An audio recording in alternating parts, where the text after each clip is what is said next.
서원했던 베델로 올라간 야곱도 그렇고 믿음의 도약은 하나님이 어떤 사건이요. 내가 깨달으면서 그렇게 도약하는 것이 아니고 하나님이 우리를 지켜만 보시고 내버려 두시면 우리는 하나님을 믿는다 해도 그건 대단히 형식적인 믿음일 수밖에 없어요.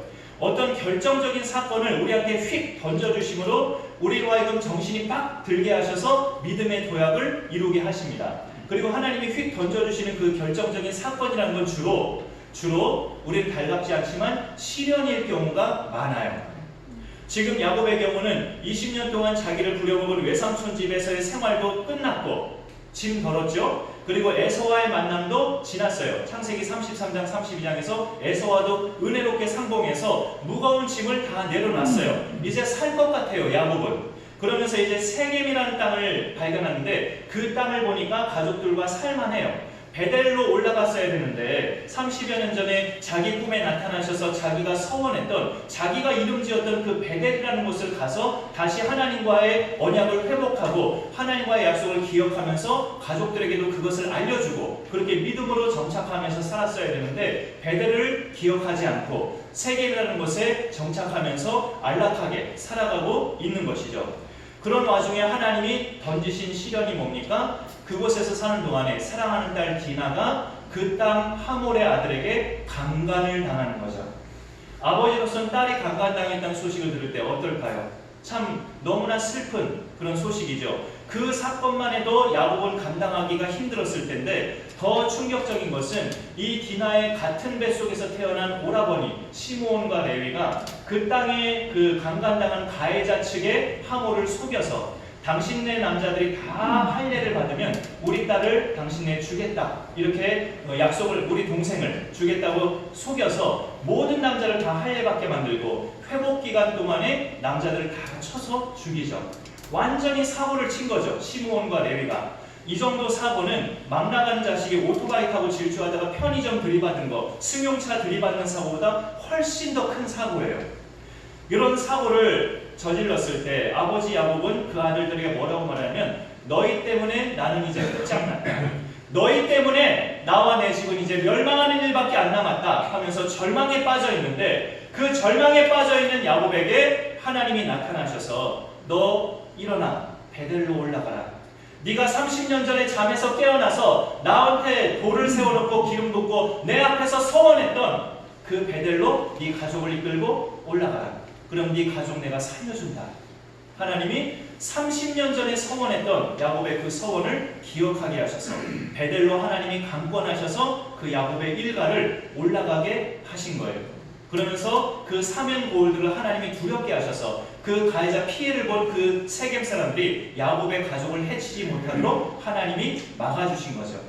하나님의 일방적인 강권적인 은혜입니다. 믿음의 도약은 그래서 내가 자각해서 깨닫고 도약할 수 있는 성격이 아니에요. 아브라함도 그랬고 야곱도 그랬고 하나님이 뭔가 사건을 던져주셔서 그 사건으로 하여금 그 사람을 정신들게 하셔서 믿음의 도약을 이루게 하십니다. 우리에게도 믿음의 도약은 아마도 하나님이 그런 방식으로 쓰실 거예요. 그럴 때 우리가 당황해하지 않고 내가 지금이 믿음의 도약할 때인가 보다 느끼면서 받아들이면 믿음의 도약을 이루는 거죠. 그런 은혜의 삶이 우리 가운데 잘 감당되고 또 이겨나갈 수 있기를 간절히 소망합니다. 그러면 야곱은 그런 곳이 베델이었는데 자기가 이름 지었던 곳이긴 하지만 베델, 하나님의 집이라고 이름 지었던 그 장소가 자기가 믿음의 도약을 이룰 만한 그 장소였기 때문에 하나님이 거기로 안내한 것인데, 그럼 우리는 내가 그렇게 하나님을 처음 체험하고 또 하나님께 어떤 서원을 하고 정말 인격적으로 하나님을 대면한 그 곳이 우리는 어딘가, 그것을 우리가 생각해 볼 필요가 있죠. 잘 생각이 안 날 수도 있어요. 사람에 따라서. 나는 그곳이 어디였지? 하고 그럼 거기로 가야 될 것 같은데 라는 생각이 들잖아요. 내가 예수 믿고서 처음 다녔던 교회일 수도 있고요. 모교회. 한동안 꾸준히 다녔던 어떤 기도원일 수도 있죠. 기도원 가서 막 눈물 쏟고 은혜 받았다면 그 기도원이 나에게는 베델일 수도 있어요. 또 어떤 믿음의 인도자를 따라서 자주 금식했던 어떤 곳, 거기일 수도 있고, 또 여러분이 일찍 예수님을 믿으셨다면, 어린 시절부터 믿으셨다면 학생 시절에 수련회 가서 저녁 집회 때 눈물 펑펑 쏟았던 그 어떤 수양관일 수도 있어요. 그리고 어느 교회를 다니시던 기간 동안 성경 공부 내지는 제자 훈련하다가 다른 지체들과 교제 속에서 다른 지체들의 그 뜨거운 신앙생활 이야기를 들으면서 내가 부끄럽고 도전을 받았던 그 성경 공부하던 시절이 나에게 베델일 수가 또 있겠죠.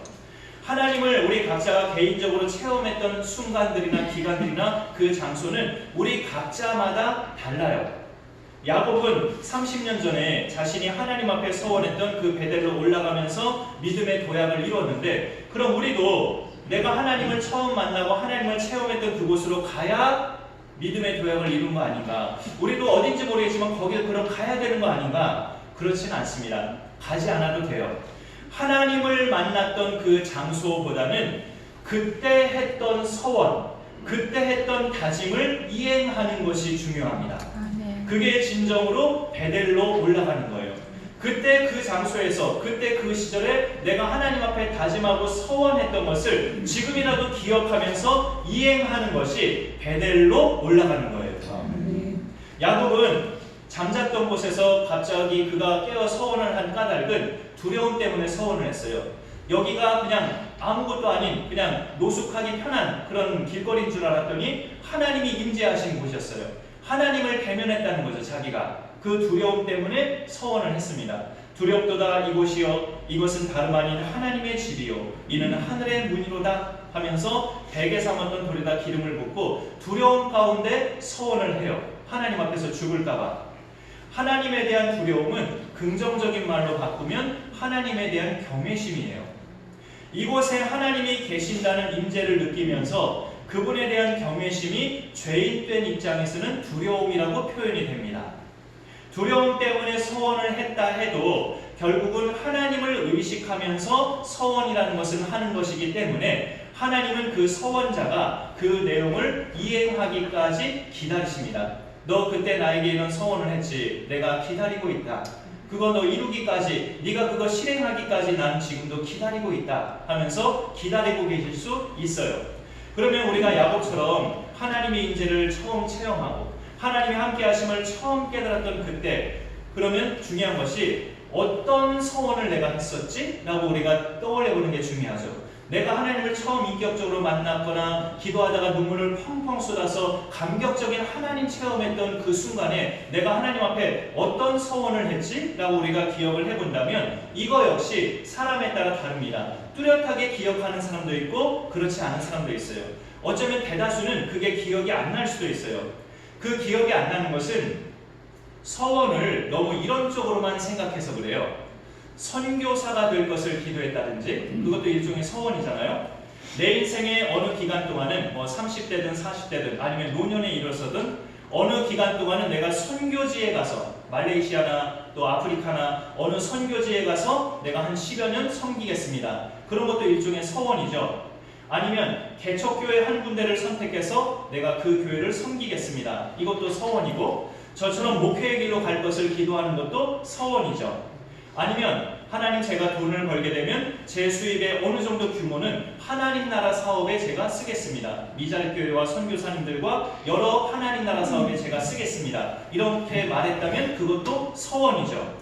근데 말하자면 우리가 서원이라는 것을 너무 그런 쪽으로만 생각하기 때문에 나는 그런 거 한 적이 없는데 라고 막연하게 기억이 안 날 수도 있어요.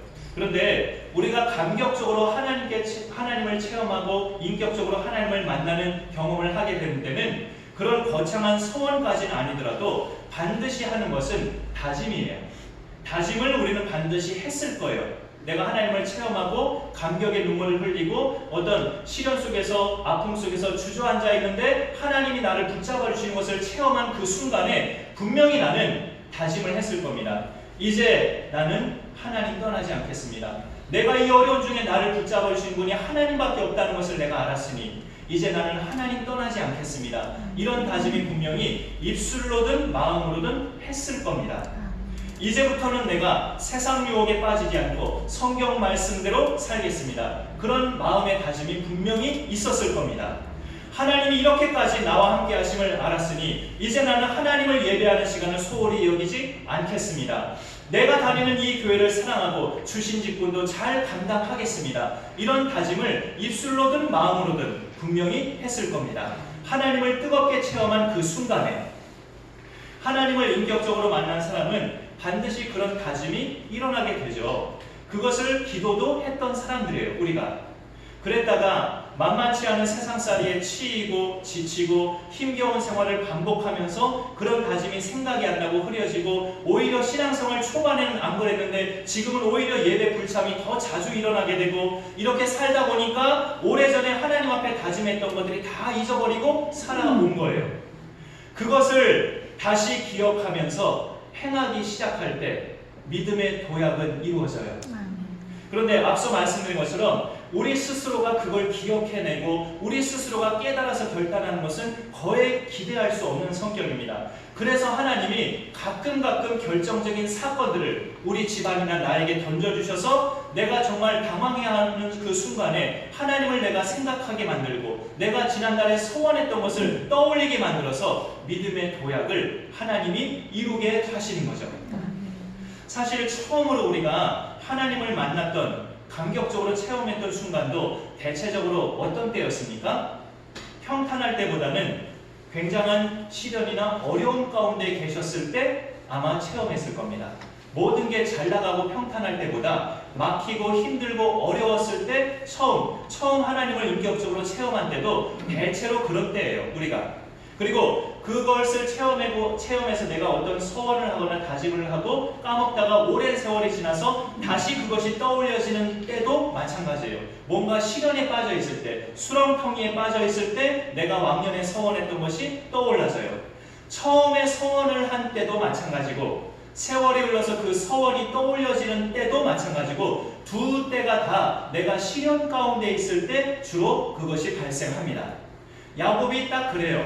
야곱도 처음에 그가 서원했던 때가 어떤 때였습니까? 창세기 오늘 35장 1절에서 하나님이 가르쳐 주시잖아요. 35장 그 1절 중반쯤에 보시면 네가 네 형 에서의 낯을 피하여 도망하던 때, 이때 야곱이 하나님께 서원을 했어요. 꿈에서 만난 하나님을 깨어나고 나서 네가 네 형 에서의 낯을 피하여 도망하던 때, 형에게 잡히면 죽을 수도 있는 그런 위기, 그런 시련 속에 네가 있었을 때 너는 나에게 서원을 했지 않느냐. 서원을 했던 때도 시련 속에 있을 때 우리는 대체로 서원을 하는 거고요. 그 다음에 그 서원이 기억되는 때도 주로 시련기에 있을 때 기억이 나요. 하나님은 우리에게 종종 그런 상황들을 던져주시고 허락해 주셔서 우리로 하여금 그것을 이행하게 하심으로 믿음의 도약을 이루어가게 하십니다. 야곱에게 그곳은 자기가 이름 지었던 베델이라는 장소예요. 베델의 뜻은 하나님의 집. 중요한 것은 이제 오늘 내용에 그것까지 구체적으로 있진 않지만요. 이제 그 베델이 우리가 이제 다시 떠나지 않고 머무는 곳이 돼야 해요. 내가 베델로 다시 갔다. 하나님이 너 일어나 네 가족을 이끌고 베델로 올라가라. 그럼 내가 너희 가정 살려준다 했을 때 야곱이 베델로 올라갔죠. 거기서 제단을 쌓고 다시 하나님의 언약을 받아요. 뒤편을 읽어보면 그럼 이제 그 이후로 중요한 것은 베델로 돌아온 그곳을 떠나지 않고 거기에 안착을, 거기에 이제 머무는 믿음 생활이 돼야 한다는 거죠. 믿음의 도약은 우리가 서원했던 하나님을 처음 만났던 곳으로 돌아가는 것도 믿음의 도약이지만 믿음은 도약도 필요하지만 단단히 굳혀지는 게 더 중요합니다. 믿음이 한번 도약을 했으면 단단히 굳혀지는 것이 만약에 없으면 도약했던 믿음이 다시 떨어질 수 있거든요. 도약했다가 떨어졌다가 이건 너무 장난 같잖아요. 믿음을 도약했으면 도약한 믿음을 굳혀야 돼요. 단단히 굳혀야 되는데 그 방법은 내가 돌아간 베델을 다시는 안 떠나는 거죠. 그 베델을 다시는 안 떠나는 거예요. 말하자면 뭐예요? 내가 처음에 감격적으로 신앙생활했던 그 신앙생활의 상태로 다시 돌아가서 그 신앙생활의 상태를 굳히게 하는 거죠. 깨어서 기도하던 그 시절, 눈물로 기도하던 그때, 전도 열심히 하던 그때, 주의를 생명처럼 지켰던 그때로 돌아가서 그 신앙생활을 굳히기 작업을 하는 겁니다. 그래야 다시 믿음이 다운이 안 되죠. 도약만 하고 굳히기를 하지 않으면 다시 떨어지는 것은 시간 문제예요. 도약했으면 굳히기까지 하면서 베델에 이제 머무는 것이 우리의 남은 과제라고 볼 수 있습니다. 그래서 그 베델은 말하자면 하나님의 집인데 우리 가운데 오늘날에 어떤 영역, 어떤 장소가 하나님의 집인가 성경에서 하나님의 집이라고 표현하는 곳이 있어요. 어쩌면 우리 다 같이 짐작하는 곳이긴 한데 그래도 말씀으로 한번 확인해 보면 좋겠습니다. 네.